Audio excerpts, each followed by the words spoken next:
Hey, it feels like we just sat down to talk about July anticipated releases because I was behind, and now it's time to talk about August anticipated releases. So, as usual, there's a lot, and as we are kind of creeping into the fall publishing push, we have a lot of really good titles that I'm excited about. Granted, I say that every month.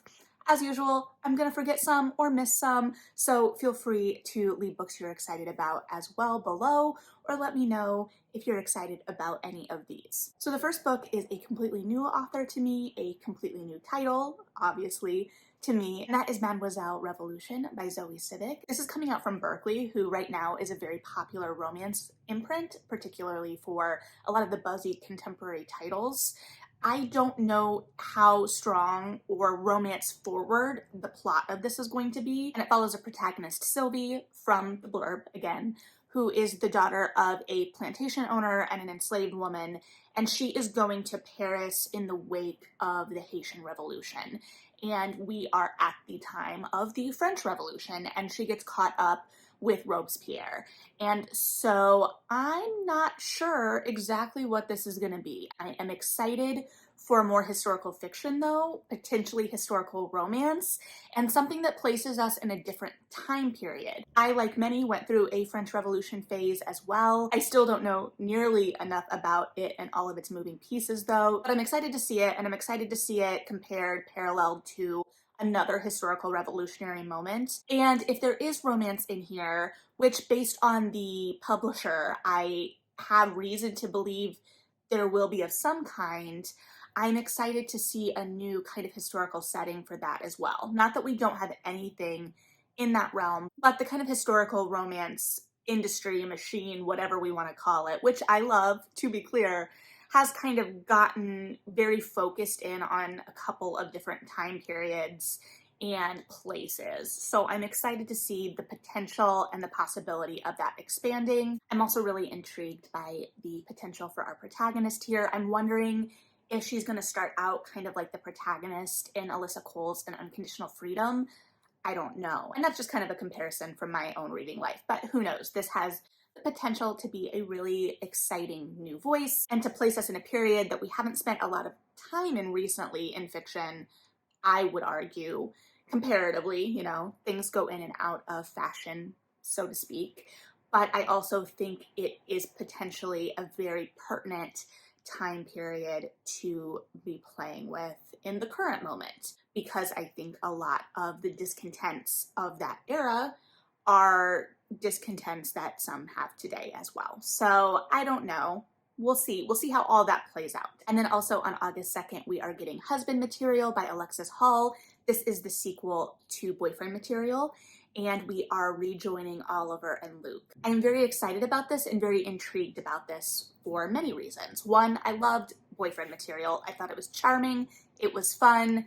I had a great time. So I'm excited to get to hang out with the characters again, spend more time in the world. I want more of their story, and arguably, I think I am not the only one, otherwise we wouldn't be getting more. That being said, Boyfriend Material was a romance, and a kind of traditional romance, contemporary romance, and with that, you get your happily ever after, which we had. So now we're going back to them, and I don't know that I really know of a whole lot of more traditional romances that aren't set out and structured like a series that kind of become a series or get a follow-up. So I'm very interested to see how the structure of this is played out. I anticipate it will have a very similar structure. We're just at a different starting point.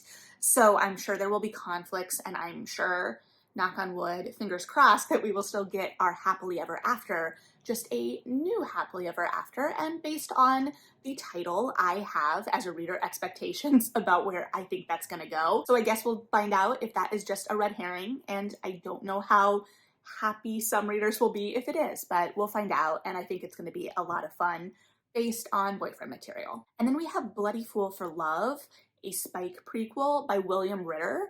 I am intrigued about this because It's William Ritter who wrote the Jacobi series, which I loved and thought was really engaging and fun. If you missed that, that is a young adult series that is kind of like a mix between Sherlock Holmes and Doctor Who. So it's like Victorian era mysteries with a supernatural angle to it. And the voice of that was just really great. So I loved Buffy for a long time, arguably still do, even if I'm not a fan of its creator and his actions. But I haven't ever really been interested in prequel stories because I really like seeing characters engage where they're at and with their other characters. So I love Spike as a character, but I really like seeing him interact with the other established Buffyverse characters.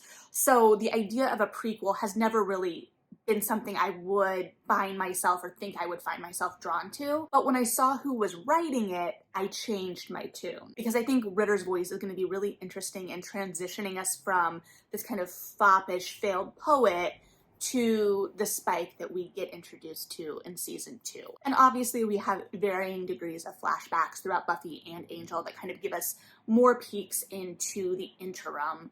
But I'm interested in that transition now based on who they gave this IP to. So I think it was a really smart choice, and I'm interested to see what Ritter does with this IP. I'm also really interested because we are starting to see more Buffy IP type property novels coming out, and that's intriguing to me, coming from an era where we had, you know, all of the novelizations. Back in the day, I think I've said this before, I actually started reading Jane Austen because my teacher told me in, I want to say 8th grade, that all of the Buffy novelizations I was reading were below my reading level and I needed to read something else. So yeah, I love both Pride and Prejudice and Buffy novelizations. So I'm interested to see what this novelization looks like, even if I am for sure going to be missing those 2000s mass market Buffy novelization price points. And then August 9th, I have my eye on The Book Eaters by Soon-Yi Dean. This has been getting some kind of like low-level buzz in that I've heard people excited about it, but I haven't really read or seen or followed through on any reviews on what people are saying or what they're thinking about it.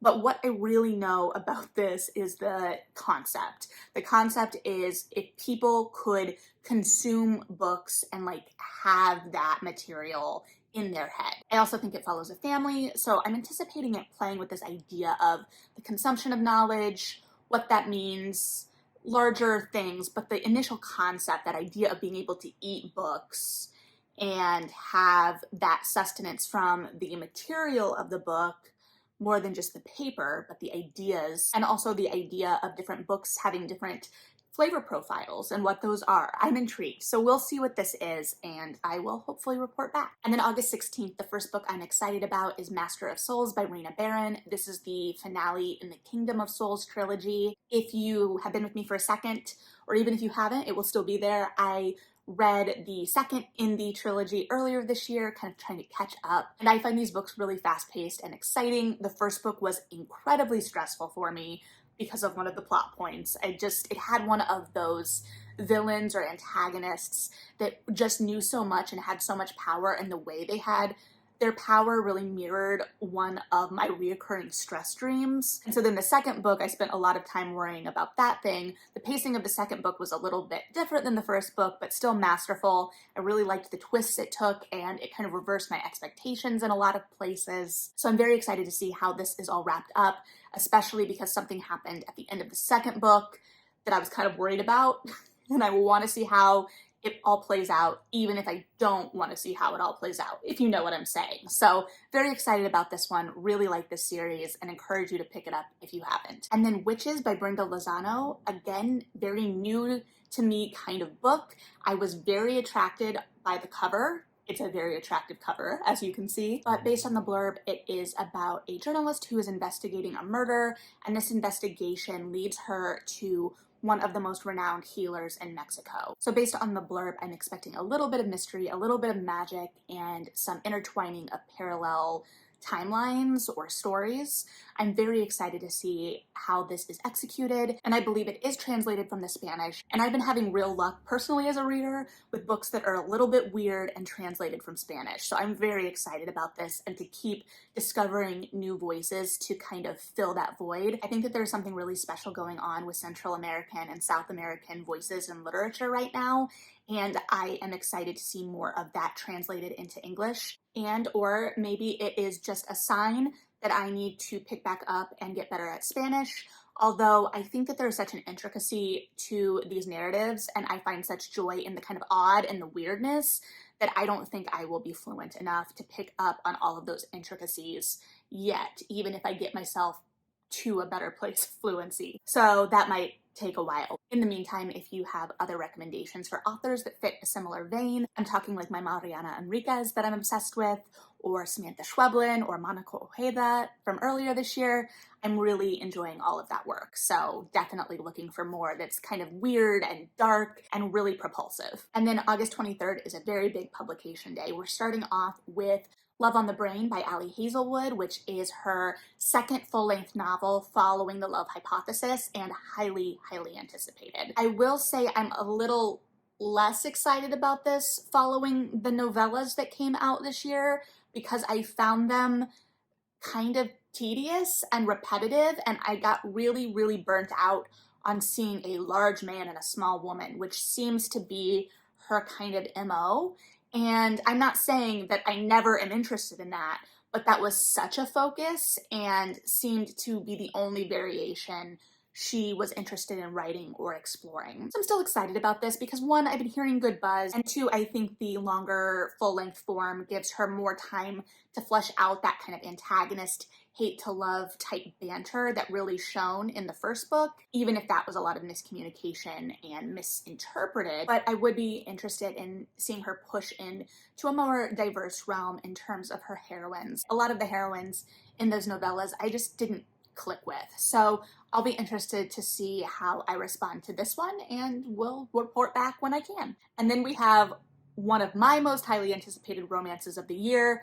No surprise here, Heartbreaker by Sarah MacLean. This is the second in the Hell's Bells series that we started last year, and is following Adelaide, our thief, and a duke that we got little peeks of in the first book, and we got little peeks of them kind of coming in contact with each other. And the whole point of the Bells is that they are helping women out of precarious situations or marriages they don't want in particular. And so in this book, according to the blurb, Adelaide and the Bells' mission kind of coincides. Our Duke has a similar mission to stop a wedding, and this throws them together. And the blurb also indicates that there is some element of travel involved. So I'm sure we're going to get some heated carriage scenes, potentially some roadside inns. We will see. And I'm also really excited with the idea of travel to see how MacLean kind of continues to build out the world of this series. We know it's all part of the larger MacLean extended universe, so to speak, but each series gets a little bit darker or explores different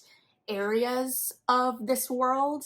And so to push outside of London in this series, I'm excited to what that looks like, different to in some of the other series we pushed outside of London as well. So I don't know. I'm excited. I'm always excited for a new MacLean, and I've heard nothing but good things about this one. I'm sure I will report back soonish on this. I have it pre-ordered. And then we have another new to me author. This is Aphrodite and the Duke by J.J. McAvoy. I have not read this yet, but the cover is stunning, and I'm led to believe from the blurb that this is a second chance romance of sorts. One of our protagonists was jilted by her true love back in the day, and fate is kind of throwing them together again when she has to go back into town. He is now a widower and is trying to kind of get her back, win her back. There's a hint in the blurb that there is more to that first marriage that he left her for than she knows, which as romance readers, I think we could anticipate. So I'm excited to see what this looks like, and I'm excited to discover a new voice, especially with a cover that strong. And then we have To Catch a Raven by Beverly Jenkins.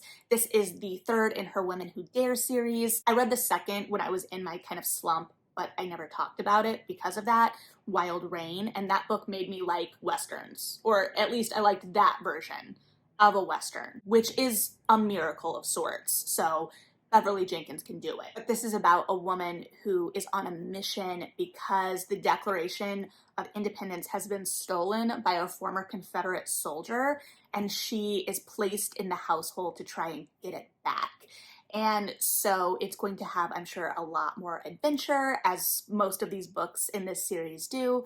and a really strong heroine. Again, see before, but I'm very excited about it. It seems like it's going to have a little bit more intrigue, and mystery isn't the right word, but I am reminded again of Alyssa Cole's series and am excited to get another kind of action-forward plotline. Additionally, her love interest is also going to be undercover, so like spy novels. They're spy novels. And it makes me think of The Conductors and The Undertakers by Nicole Glover, which are like an amalgamation, historical fiction, fantasy. There is a strong romance plotline.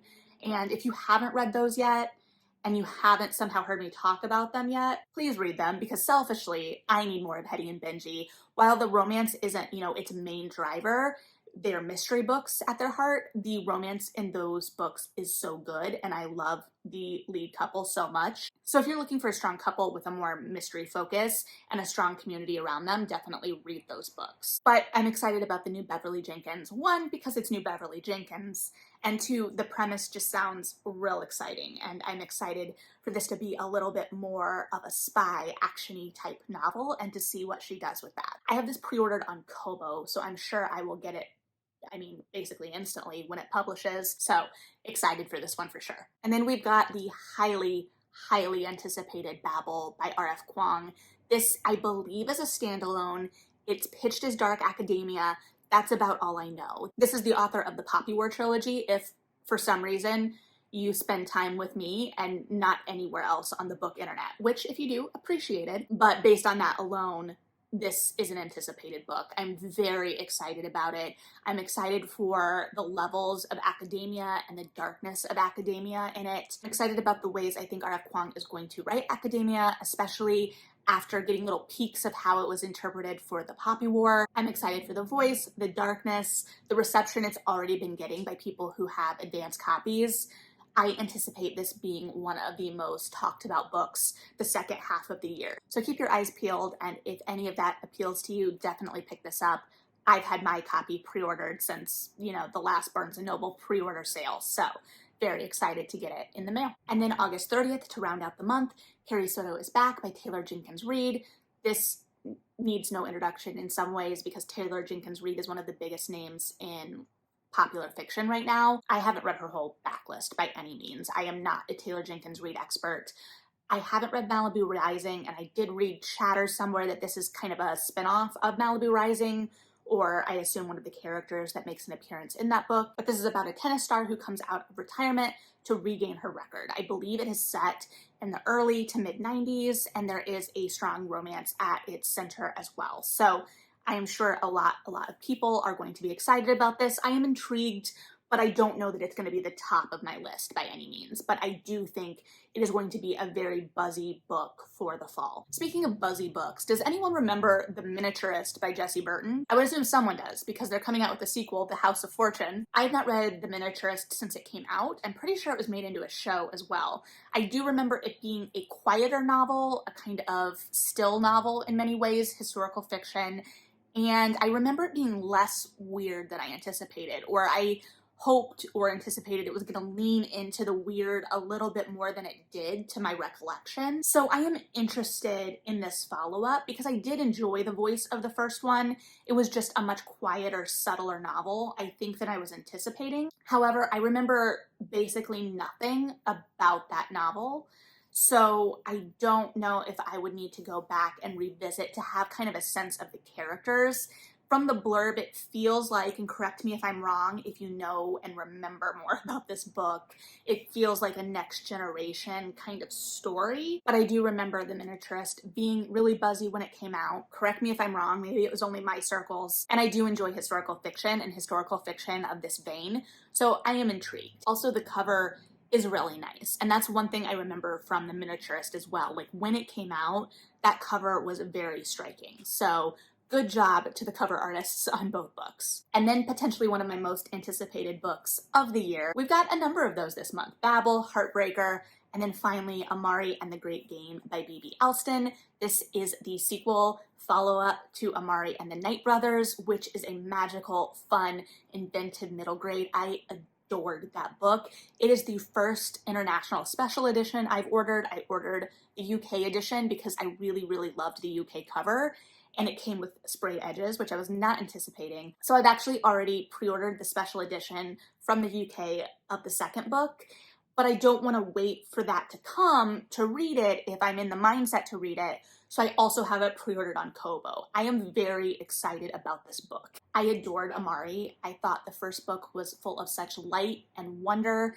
Amari as a protagonist was strong and vulnerable and plucky, and I just loved her as a character, and I'm excited to continue to explore this fun world with her. I think if you're looking for something to kind of fill that middle grade magical void, and to be fair, I'm not the most well read in middle grade right now, but I definitely think that you should read this if you are interested in magical middle grade, and I adore these books. This one, Amari and the Great Game, and Bloodmarked, the sequel to Legendborn that's coming out later this fall, and we will talk about again, don't worry, are two of the sequels I'm most excited about, and honestly the most excited I've been for sequels in a long time, so I'm very, very excited to get both in my hands. But Amari and the Great Game comes first, and I am highly anticipating that special edition too. I think this one comes with purple sprayed edges. I remember taking that book out of the box or shipping envelope or whatever it came in and like gasping when I saw the like silver on the side. And I know some people are over sprayed edges, but I honestly don't order special editions all that often, so it was kind of just a nice surprise. Again, I just liked the UK cover and the art style, and that's not a slam on the American cover. I really like it as well, especially the way Amari's hair is illustrated. However, something about the eyes on that cover is a little unsettling to me. It's a little AI, which honestly makes sense with the book. I just preferred the UK. So it's a good month. It's a romance heavy month. If you've been needing some more romances, as we always do and don't at the same time, because there's plenty to read and we always want more, as we do with everything. So what did I miss? Because I know there are things I missed. What are you excited about? Let's talk August anticipated. Thanks for hanging out. Read something good, and yeah,